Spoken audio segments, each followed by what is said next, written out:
You ready for some word tonight? All right, go to the book of Hebrews if you would. I've been stuck lately in the book of Hebrews. I moved out of there a little bit last night, but I've been in that book a lot lately, really just digging around and going back through it and hearing what the Holy Spirit would have to say to me through that book, through that great letter, that anonymous letter to the church, but namely to Hebrew Christians. That's why it's called Hebrews, and it was to a group of people who have come from Judaism into Christianity, and one of the telltale marks of Judaism, and still a telltale mark of a lot of Christians today, and certainly of a lot of religions of the world, is a natural priesthood, where you go to church, and there's a priest who is a liaison for you, sort of an intermediary between you and God. Even in the evangelical church, where we don't have a priest, we have surrogate priests in most churches called pastors, where we go in and we figure that if pastor will pray for me, then God will listen, and if pastor preaches, then I'll hear from God. And although we love in the evangelical church to brag that we don't have priests, we sure do treat the local church like a priest, sort of an intermediary between man and God. And so we're all maybe more familiar with the idea than we realize that we are. I want to dig into some passages from Hebrews 7 tonight, because I want to show you something that the author does in taking a spiritual idea, with putting it next to a natural priesthood, and on the other end of that interpretation, giving us a supernatural priesthood. And what I mean by that is Israel's had natural priests, real flesh and blood men, through the tribe of Levi, from the time of Aaron all the way down to the day this book was written. Judaism still had priests. There are priests in the church or the synagogue today, but there's no sacrifice going on in Judaism today. They don't have a temple, so they're not killing lambs. But at the time the book of Hebrews was written, that was still in existence. And so Judaism still had their priests, and they still had their sacrifice.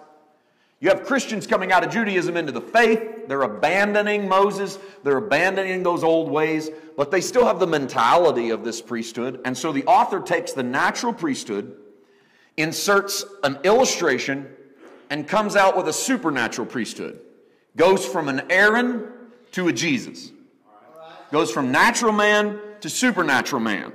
Okay? Goes from, talked about this a little bit last night, goes from that which you can touch and taste and see to that which you can't touch and taste and see. And so this is the progression that the author is taking you through. Watch verse 18 and 19. We'll work context in a moment, but just for starting block, let's do Hebrews 7, verses 18 and 19. On the one hand, there's an annulling of the former commandment because of its weakness and its unprofitableness, for the law made nothing perfect.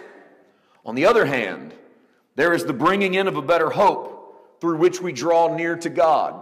We've got a natural priesthood through the order of Aaron.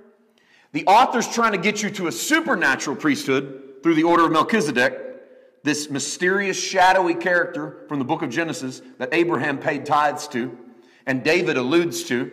The author's trying to get you from the natural to the supernatural, and he uses an illustration. Because in Israel, the hands of the priest were probably the most important part of that priest. Those hands took care of everything. Those hands took care of the temple. Those hands slit the throat of the lamb. Those hands worked the brazen altar, moved the hot coals around when the fire of God touched. Those hands turned and went to the brazen laver, this big bronze pool of water in the courtyard of the temple. And those hands reached down into that water and wash the blood clean. And those hands were what Jesus uses as a priest, getting down on his knees at the Last Supper and washing his disciples' feet. Those hands were crucial to the function inside of the temple and the tabernacle, because inside was a table covered in shewbread. And so every day when the priest partook of that, he had to replace that bread daily using his hands. They didn't bring a maid in to work the inside of the temple. They didn't have servants that cleaned the inside of the tabernacle. Whatever was done by the hands of the priest. He'd move across the room from the table of shewbread to the candlestick.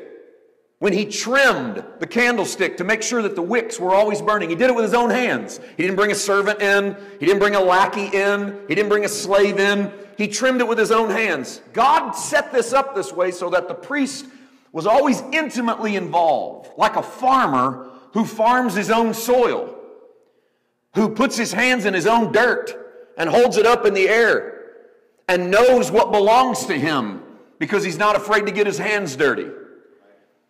Jesus comes in the natural man, physical man. He doesn't belong to the tribe of Levi, so according to Judaism, he doesn't qualify to be a priest. But he sure does use his hands like one. Because everywhere Jesus goes, he does his own cleanup. He does his own outreach. He does his own thing. He doesn't wait on someone to do it for him. Everything from him getting on his knees and washing those disciples' feet with his own hands, to a Jesus who wasn't afraid to get his hands dirty, even maybe for the woman caught in the act of adultery.